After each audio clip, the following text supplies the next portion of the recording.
Man, that was another tough night. A couple of tough nights in a row because you talk about the bad weekend and then you followed up with a bad Monday. Four losses in a row to begin the second half of the season for this Reds team. We're going to talk about a little bit about that game. I don't want to focus too much since I'm releasing this a little bit later on Tuesday, a little bit closer to game two of the Reds and Mets. So we're going to talk a little bit about that, but I want to focus on the message that David Bell sent to ownership. Plus, we've got Clay Snowden coming in talking about the Louisville Bats, how their season has gone so far, and if there's anybody else down there who could maybe come up and, I don't know, pitch out of the bullpen. We'll talk about that. All here coming up on the Locked On Reds podcast. Thank you so much for joining me here today. Before we get into all of that, though, let's roll that graphic.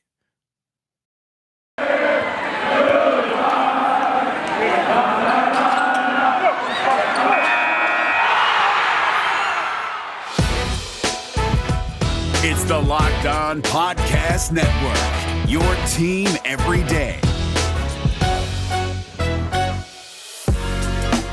You are Locked On Reds, your daily Cincinnati Reds podcast, part of the Locked On Podcast Network, your team every day.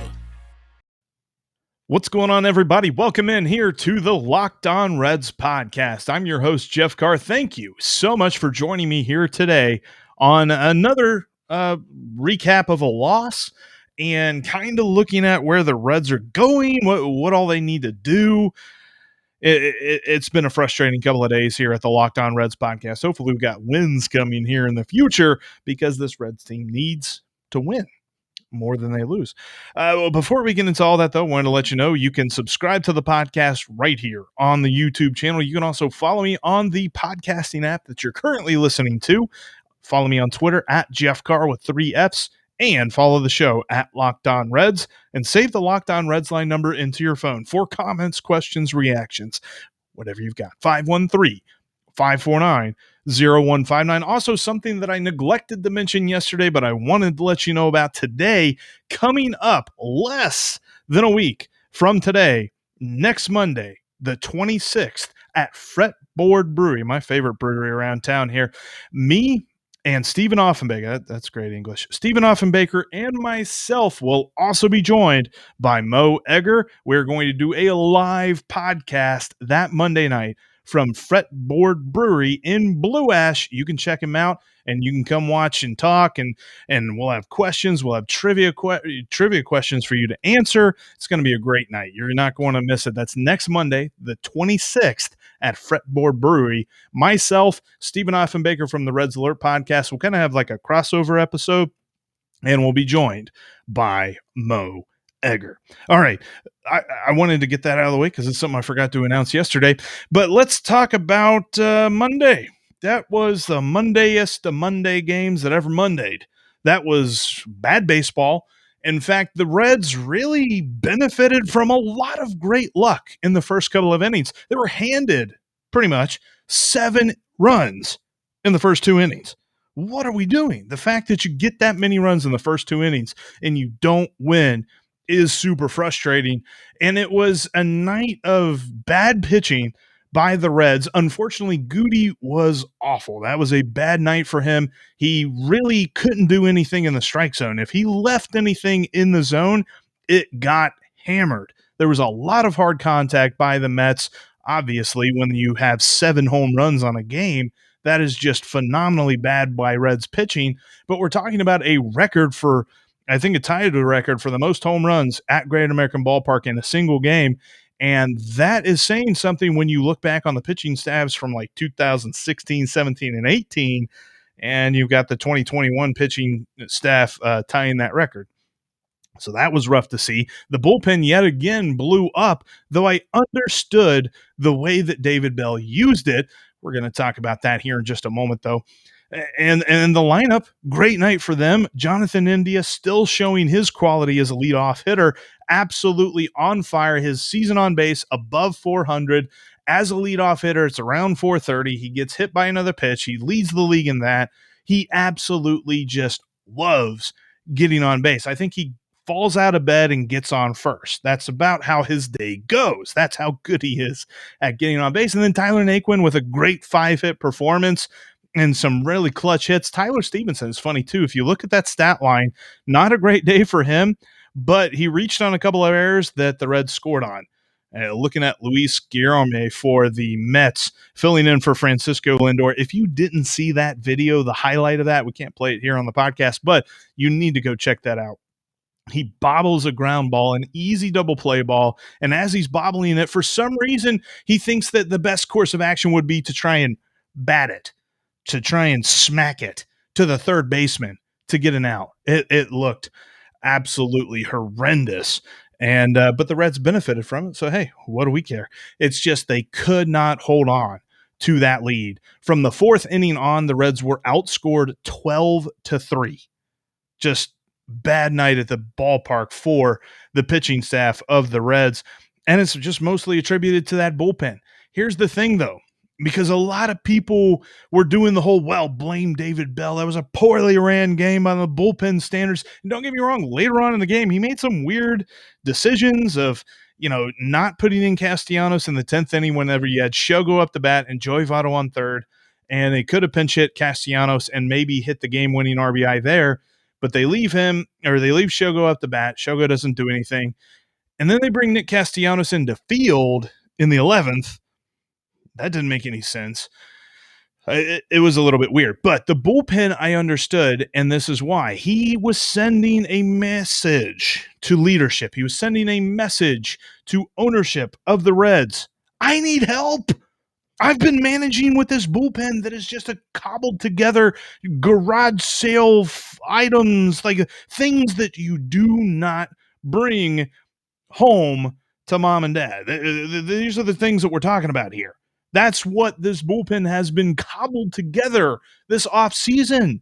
They said, we don't want to pay Raisel Iglesias. We don't want to pay Archie Bradley. We're going to go get these guys for league minimum and claim them off waivers because I'm sure there's a reason that the other teams got rid of them. It's because they're really, really good, right? Yeah, probably not. So David Bell this entire season has somehow managed the Reds to the point where they are at least in the conversation for the NL Central with one of the worst bullpens around. I mean, we're talking about a team that we're not unaccustomed to having bad bullpens, but the last time they had bad bullpens, they had a bad team and they weren't trying to win. This is a year that you go for it, a year that you go for the playoffs, you go for the division. And so they set David up to fail. They set David Bell up to fail with this bullpen. So what does he do? 1-run game in the middle of the 5th inning. He brings in out of the bullpen to maintain that small margin for error, the guy they just called up from AAA earlier that day in RJ Alanis. And what happened? He gives up the lead. Oh my. First inclination for most people were, what a terrible decision. Here's the deal. David Bell was saying, I look at this cobbled together bullpen that the front office has given me, that you have told them that you give them that kind of a budget to get. And I'm looking at all of them, and the guy that I trust the most to hold on to a lead is the guy we just brought up from AAA. Because you guys need to get me some help if you're expecting anything out of this team. So I firmly applaud that move by David Bell last night, and I understood it. And we've talked about this before. I don't put that kind of a thing on a manager. The guys have to go out and make pitches. A pitcher has to go out and get outs.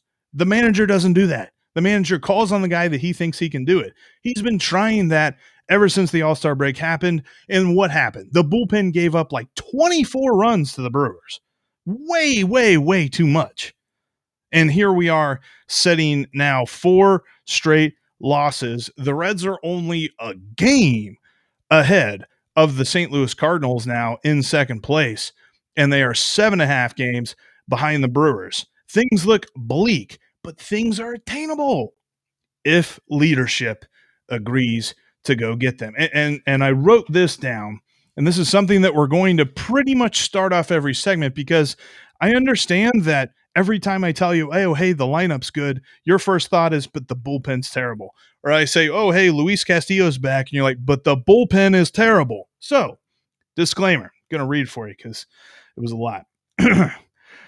Any and all analysis and opinions that follow is with the express understanding that the Reds front office absolutely must go get some better relief pitchers for this team to achieve the level of success that we Reds fans deserve and believe is possible.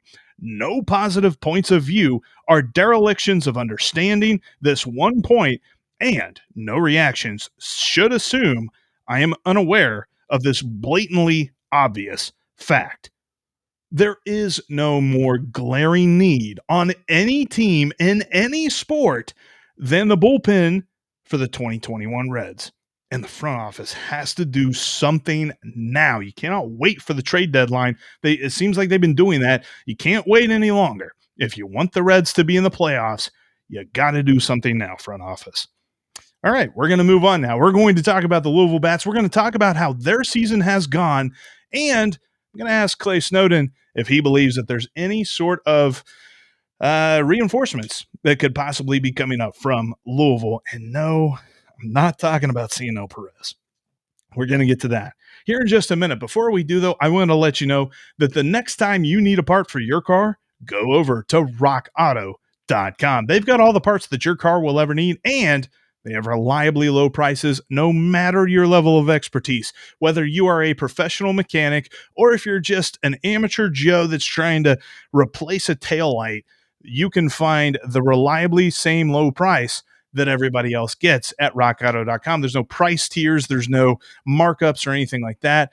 They know exactly what their parts are worth, and they are the most reliably low prices in the industry. Check them out today at rockauto.com. And when you're in the checkout section in the How'd You Hear About Us area, type in Locked On to let them know that your pal Jeff from the Locked On Reds podcast sent you. That's rockauto.com. And in the checkout section, type in Locked On in the How'd You Hear About Us area. rockauto.com has been family owned and operated for over 20 years, and they can help you find exactly the part that you're looking for your car. Whether you are restoring an old classic Bel Air or you're just trying to put a brake pad on a Civic, rockauto.com has you covered. rockauto.com, and in the checkout section, type in Locked On to let them know that we sent you. rockauto.com has all of the parts that your car will ever need.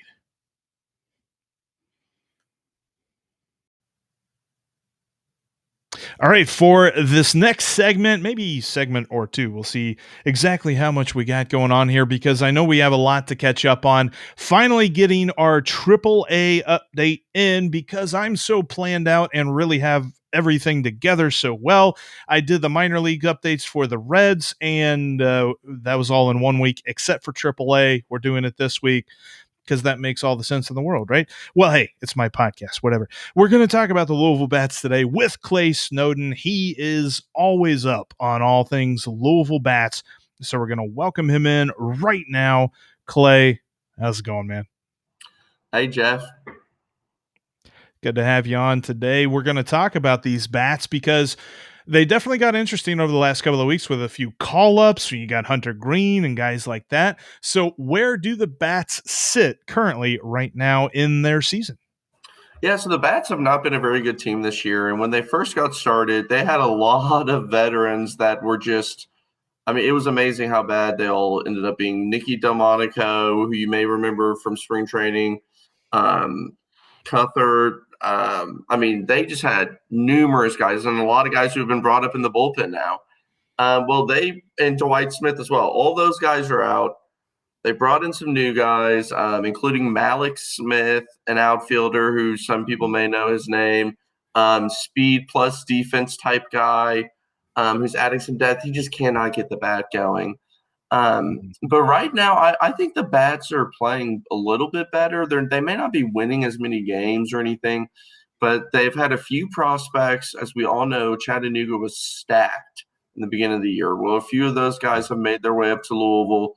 And, I mean, for the most part, it's too small of a sample size to really say anything definitive, but I mean, I really like what I've seen, even behind the numbers and beyond the numbers. If you want to start with pitchers, if you just look at at the pitchers in the Louisville Bats organization right now. They started the season off with a lot of starters and some some pretty high prospect guys. Gutierrez was called up. He just moments ago was sent back to Louisville, and we all know about Tony being called up. But this rotation has had some hit or miss type players like a Riley O'Brien, who has pitched well at times but hasn't been able to find the strike zone. And then it has just a bunch of names, to be honest with you, as I call them, Jags, just a guy. As you know, Jeff, we were pretty excited about Brandon Finnegan and the spring training and just the story he could have been. And he hasn't really been able to do much in Louisville.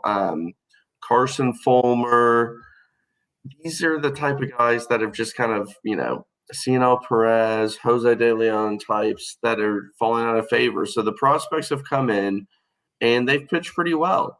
Everyone's excited about Hunter Green. And Jeff, I'm not sure exactly what you think about Hunter Green so far, or how many starts you've been able to see. What I see is the velocity's there. He's having a little bit of trouble at times locating the strike zone. His walk numbers are pretty high right now. Let's see, it's 14 and 27 innings, but 34 strikeouts. And as you know, Aram Layton, we talked to him and recently, and he was saying that he actually spoke to some people that faced Hunter Green, and they said, it's fast, it's 103, but it doesn't have the most movement on it right now. So if you make contact, you can get a hit off of him. So honestly, I think he has a lot to iron out still. His stats, 28 innings, 4.28 ERA. I think he's been playing pretty well. I'm not in a rush to get him up. And everyone is, worried about this bullpen right now. I know we've talked in a chat about this, but I'm kind of anti bring up prize starter, put him in bullpen, because too many times they don't come back out. The Reds' success in the next couple of weeks may change their plans, or if they make a trade or not.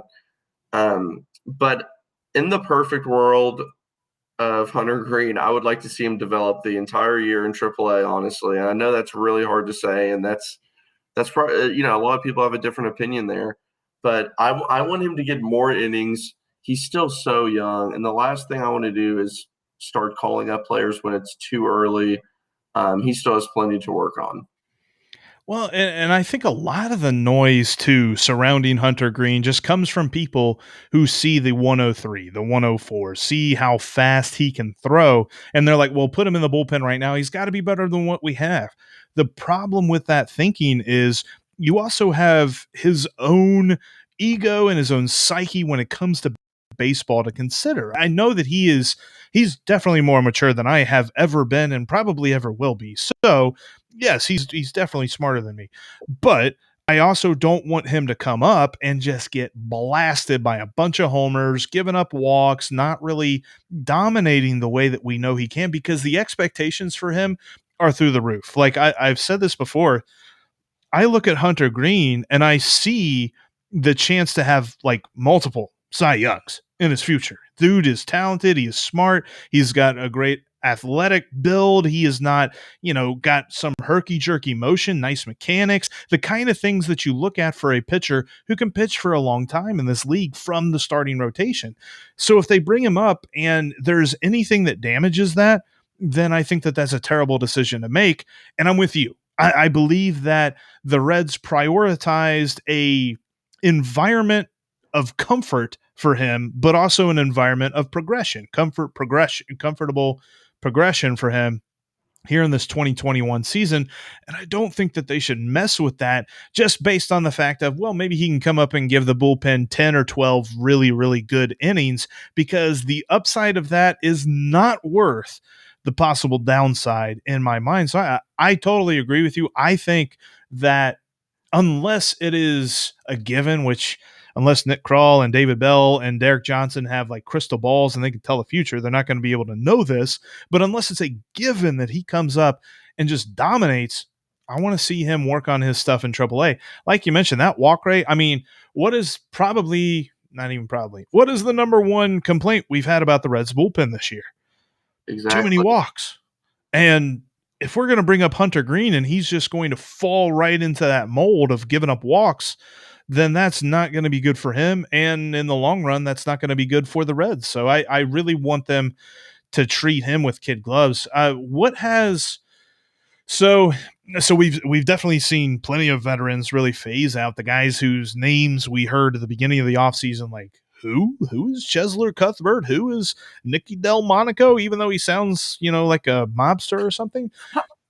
With those guys phasing out, who has been the standouts? Who's been the guys that have really done what the Bats needed them to do? Yeah, and if you just go to box scores or you look through the Bats stats, what you're going to see is a lot of those type of what we call 4A guys. The Reds have plenty of them right now. Scott Heineman is no longer with the organization, but he was the perfect example. And you look at the stats, him and, like a Mark Payton, who I know also was recently doesn't have assignment, but these are guys that are putting up stats in AAA. But whenever they get called up, you realize why they're 27 years old and in AAA. So some guys, we all know Max Schrock, right? He came up, had an electric day, provided a little bit off the bench. He's been hitting really, really well since his rehab assignment. 338, 378, 3 home runs. He has a little bit of pop, second base type.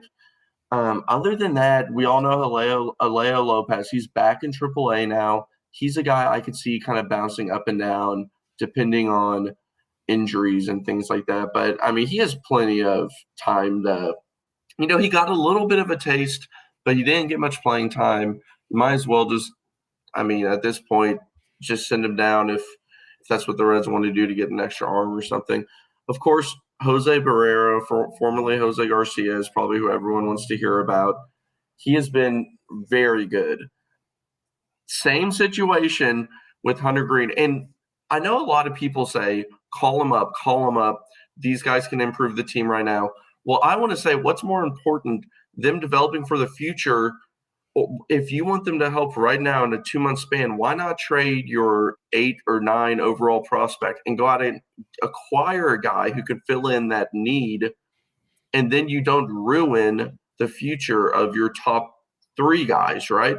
Trade someone who's lower in the prospect rankings to go out and get a guy that fills that need, let the prospects develop, and like the 8 overall guy who you trade may not ever pan out, but I want Jose Barrero to pan out. And he's hitting so well. He's walking more than he ever has. Still striking out some, flashing some power and flashing some glove as well. And then one other name I want to mention is TJ Friedel, undrafted free agent. He has been very good this year. And I picture him as another guy. Like if he gets called up, whenever that may be, fans are going to love this guy. He's just like 5'10", like kind of short, pokes the ball around. He's hit some home runs. Let's see. He has hit 5 home runs, 282/380/440. He's not striking out a ton. He's walking some. I like him a lot in a plus fielder in the outfield. That's not too bad at all. I would enjoy seeing him. I feel like there's a couple of guys who might be a little bit vulnerable when it comes to guys like TJ Friedel. And with Barrero, same deal. Comfortable progression. That's what I want the Reds to focus on with him, because I think it's a given you're going to see him next year. I think it's almost a given you're going to see Hunter Green next year, and almost a given so far as he can get the blister problem under control that we see Nick Lodolo next year. So don't mess that up for a couple of months here where the Reds have such a thin margin for error. Like the front office just needs to go and make some moves and get some rentals to fill in that hole if that's what they really truly need. I totally agree with you there. Got a couple of more thoughts. I want to ask you about some guys who could possibly help out the bullpen, and we got to talk about this Gutierrez situation. We'll talk about that here in just a minute, though. Before we get into that, I wanted to let you guys know that you can download the Spotify Green Room app on your iOS device or on your Android device and join me this week. Look, I know here recently I've been pretty bad about doing Spotify Green Rooms because, well, I haven't done it for a few weeks. But this Thursday, we're going to have a Green Room talking about this Reds team, venting, hopefully celebrating a couple of wins over the Mets as it's their first off day other than the All-Star break. in like a month and a half. So we've got an off day green room coming up on Thursday. So get that Spotify green room app on your phone, create your account, link it to your Twitter, and follow me at Jeff Carr with 3 F's, just like my Twitter handle. Makes it easy.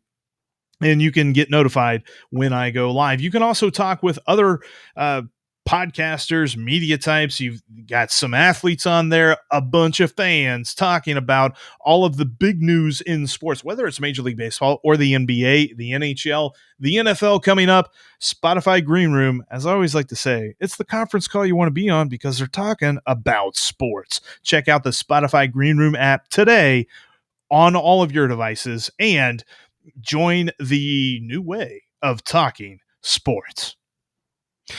All right, let's finish this up here, talking about the Bats and talking about the relation of the players that have been on the Bats and how they could help the Reds, Clay. Because when I look at this, there's a couple of names, and we hear Philip Deal a little bit. I constantly think of the guy that the Reds got for Cody Reed and Riley O'Brien. There's just been some dudes that we haven't seen yet. We just finally got the chance to see Edgar Garcia, and I don't want to really count RJ Alanis because we've already seen him in years past. That's not really anything that I'm interested in. But is there anyone that at least, I'm not going to say moves the needle to the point that you're talking about playoffs, but somebody who could come up and at least give a little bit of a spark, maybe like a Ryan Hendricks type spark? Yeah. Last night notwithstanding. So there's nobody that truly moves the needle. Okay. There are some players who at least deserve to get a shot, and just, that's what they've been doing all year, right? The Carson Fulmers of the world. One guy who Reds fans may know, and this is interesting, this isn't necessarily somebody who I think will happen, but definitely someone to keep an eye on, is Nick Howard. He was a 2014 first-round pick by the Reds, and he pretty much was out of baseball. Well, he's back, and he just got called up to the Bats, I either think today or yesterday. And this year, he's pitched 22 games to a 2.25 ERA in Double-A. So I think he's a guy, and he's 28 years old. There is no, let's just wait around and let him develop with him. Like, he's right. Probably what he's going to be. He's a guy who, if you want to just give him a shot at this point, I don't think he's going to need a ton more, like I said, developed time. So that's just at least a name to keep, as interesting. Ari Moreta is a guy, 25-year-old, and he's very interesting to me. His career, he's had 151 games in the minors, 3.41 ERA. Well, this year, 1.19 ERA, and he's just been awesome. 30 innings, 42 strikeouts.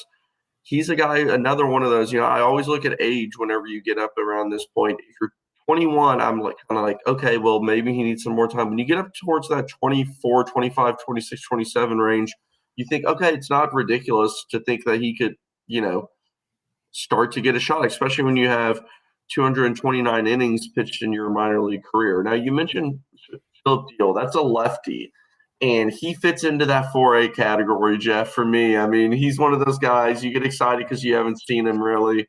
2.22 ERA this year, 39 strikeouts, 28 innings. But his major league career has only been 13 innings, but he hasn't pitched very well. And he's bounced around like many of these Reds arms. Why not, though?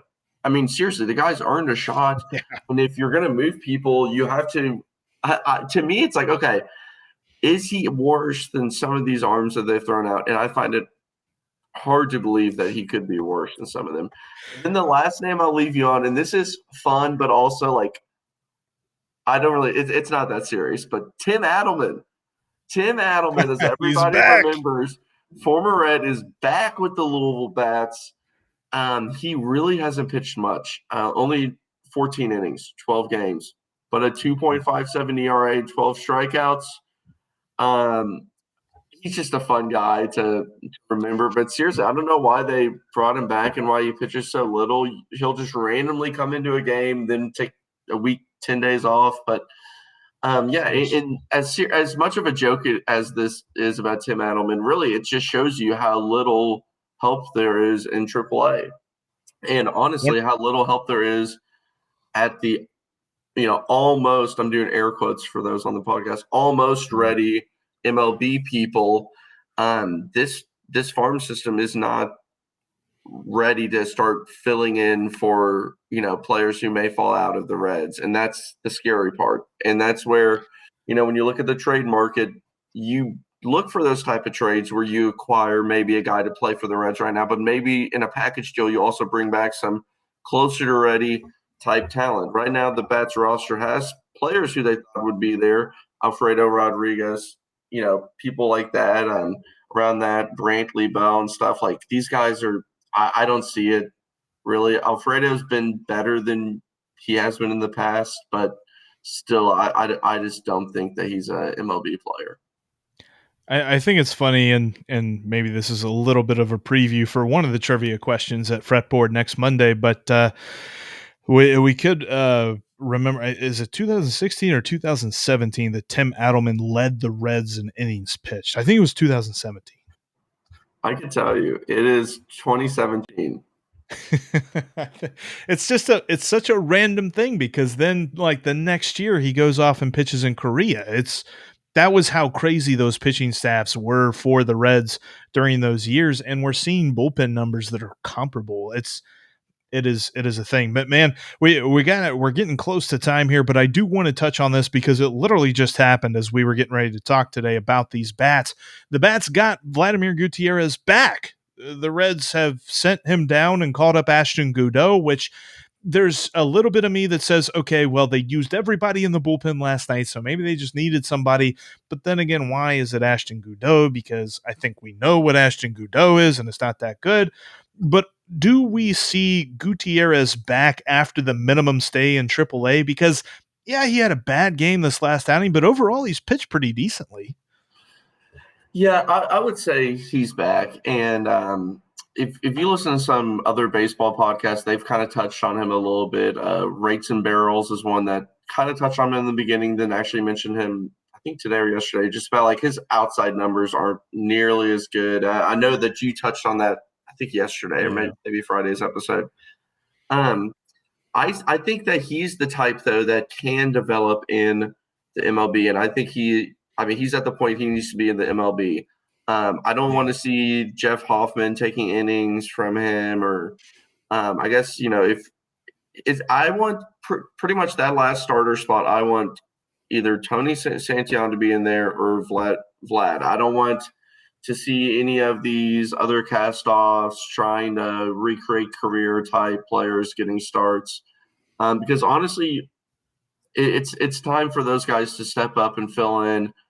And if this team starts, I don't want to get down this road, but if the team were to start to kind of fall off some, you could see a few of these starters get traded, and then you're going to have all those guys, filling in. So to me, I want to see Vlad up as soon as possible. I definitely agree with you there. I thought it was a bit of a surprise.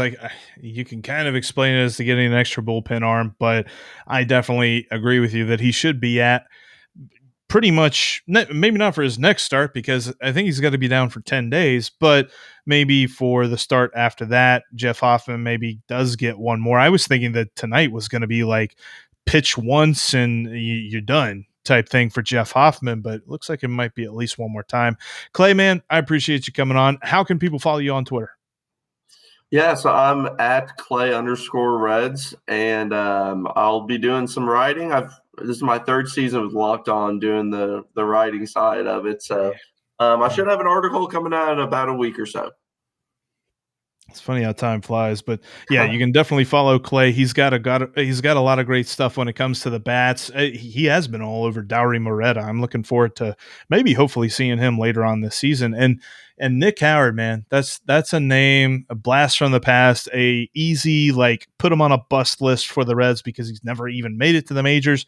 Maybe now he can change that narrative. I don't know. I mean, he's just coming back off of a little bit of a layoff of not playing in the minors, so that's probably a pipe dream. But I'd love to see a little bit of a redemption story for him. Maybe he takes that redemption story we all thought Brandon Finnegan was about to take. Yeah, well, I don't think Finnegan's going to get a shot this year, and honestly, for Brandon's sake, I I think it's probably better if he goes to a different organization, try something else. I don't know what the deal is with the Reds, but he looked good in the beginning of the year in spring training and even at the alternate site when I saw him pitch, but hasn't really got a shot. Oh, well, we shall see how the rest of the season unfolds. Clay, I appreciate you coming on again. We'll have you on again soon. Thanks. All righty, and that's going to do it for us here today on the Locked On Reds podcast. Thank you so much for watching and for listening. Make sure that you follow the podcast on your favorite app and you subscribe right here on YouTube. Follow me on Twitter at Jeff Carr with 3 Fs and follow the show at Locked On Reds. But that'll do it for us here today. Tomorrow, we'll got a lot more for you. I talked about maybe looking at some relief pitching options today, but that got pushed back. Maybe tomorrow is that what we're going to look at. Plus, we're going to talk about Jeff Hoffman and what the start might be. And we're going to talk about Jeff Hoffman. That's going to be interesting. Anyway, that's all on tomorrow's podcast. Thank you so much for watching and listening today. Now, go check out the Locked On MLB podcast hosted by Paul Francis Sullivan. Please call him Sully. He's got a wealth of knowledge, both present and past, of Major League Baseball, and he imparts it to you each and every day. That's the Locked On MLB podcast, wherever you get your podcast. But as for the Locked On Reds podcast, I'll talk to each and every one of you tomorrow.